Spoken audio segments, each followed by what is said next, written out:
And so today, Jennifer and I are going to talk about something that we should all wish to know, because for all the variety in this audience, in terms of the demography of the age, where you come from, what your interests are in life, there is a fixed certainty.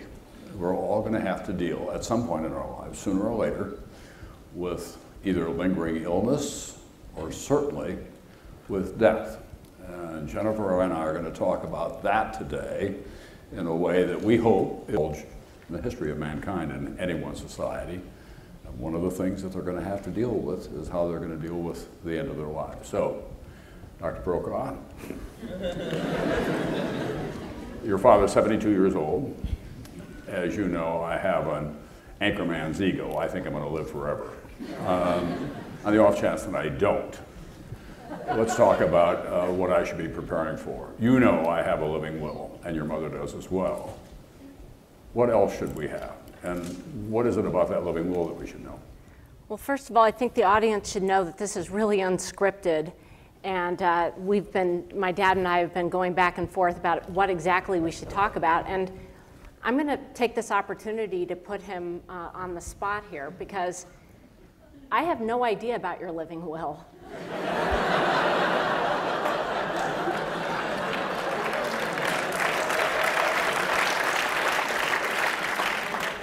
And unfortunately, I don't know a lot about my living will.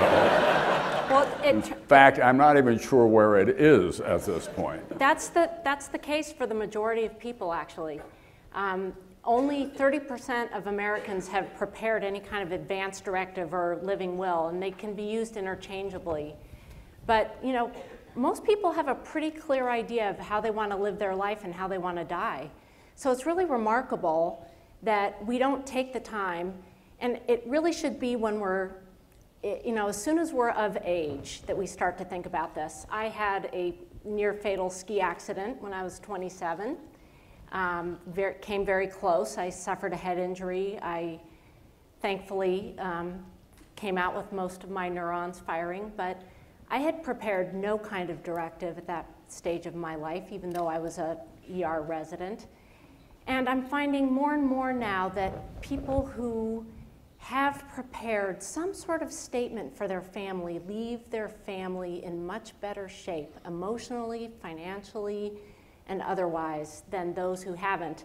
And it has occurred to me that my own parents have been quite remiss in telling me, you know, what's important to them. So I want to turn it back to you, Dad. I want to ask you, you know, what makes your life meaningful, and what kinds of decisions should I make on your behalf if you weren't able to speak for yourself?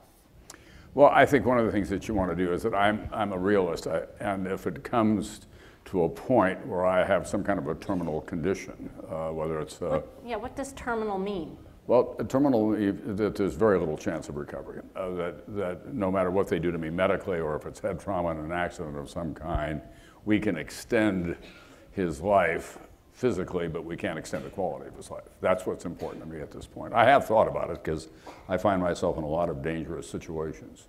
But you're giving me vague terms here. You're telling me terminal, you're telling me quality of life. What does quality of life mean to you? What are the specific tasks that... I want to be conscious, and given who I am, I want to be able to talk and communicate with the people that I care about. Okay.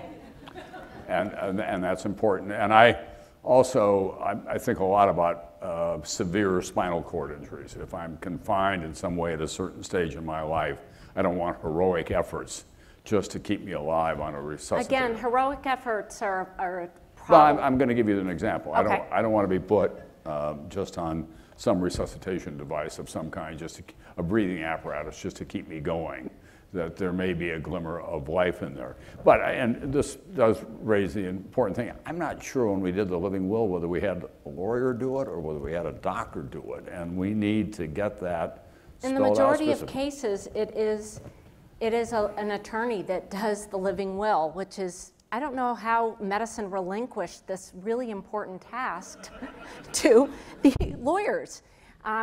There was a study that came out a few years ago that said that 50% of terminally ill patients, only 50%, had any kind of advanced directive on their chart. Of those 50%, only 12 had prepared their advanced directive, 12% had prepared their advanced directive with a physician.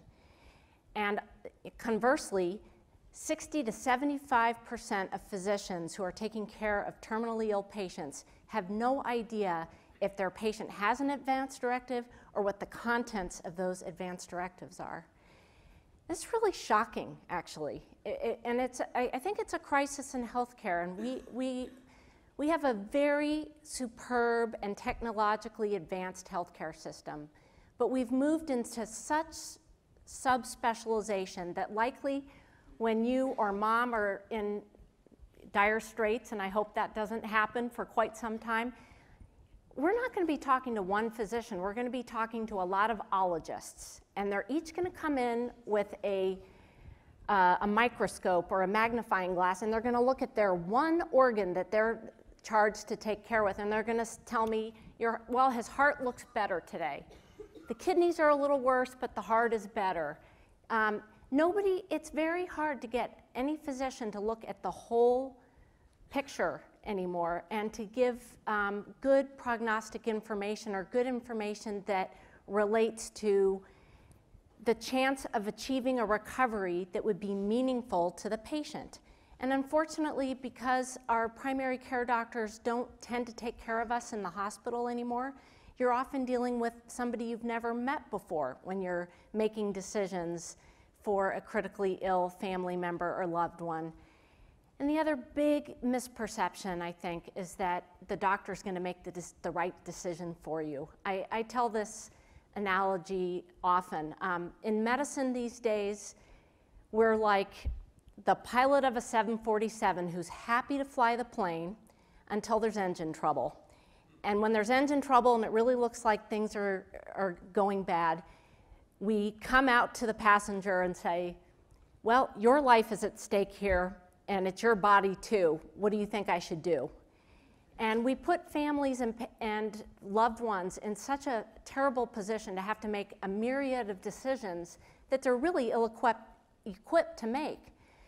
So my focus in life right now is to help families and patients have the kinds of discussions that I want to continue with my dad when we have more time, because it takes longer than 15 minutes, so that I really get a sense of what kinds of decisions I will need to make for him to achieve the outcome that he wants. And believe me, it's very individual. I have one patient in my practice who was an avid Sierra hiker and one of the first vanguard of female attorneys. And she has suffered a number of strokes in the last couple of years, and she's now wheelchair bound. And I recently did an advanced care plan with her, and I said, you know, what's the minimum level of functioning that you want to have? And she said, well, 10 years ago I would have said that I wouldn't want to go on living unless I could go hiking in the Sierras. And now I realize that all I really want to be able to do is interact with my loved ones and direct my care, and I don't even care if I can talk to do it. I'm happy to communicate non-verbally. That really took me by surprise, and it really taught me that once we experience some disability in life, we do find ways that life is still worth living. So whatever you say to me today, Dad, I expect that you may change your mind in about 5 years, and I'm going to ask you again. Yeah, I think that's a very good point, and that I'm thinking I should go back, get a primary care physician, a kind of quarterback in New York, because you're out here and may not be available if something happens traumatically to your mother or to me. And then share it with you, but share it with your siblings as well simultaneously, not just on a piece of paper, but we ought to have eye-to-eye contact, because even in my business, I've seen so many families that get so... As a clinician to get the real answers. So at the end of the day, we still have to go to our doctors and we still have to talk to them. And please, if we're going to give one message today, it's, you know, talk to your doctor or talk to your parent about what your values are about your life and you know, the possible end of your life. I know many of you in this room are probably bicyclists or skiers, And having had that near miss for myself, I know that you just don't know what tomorrow will bring.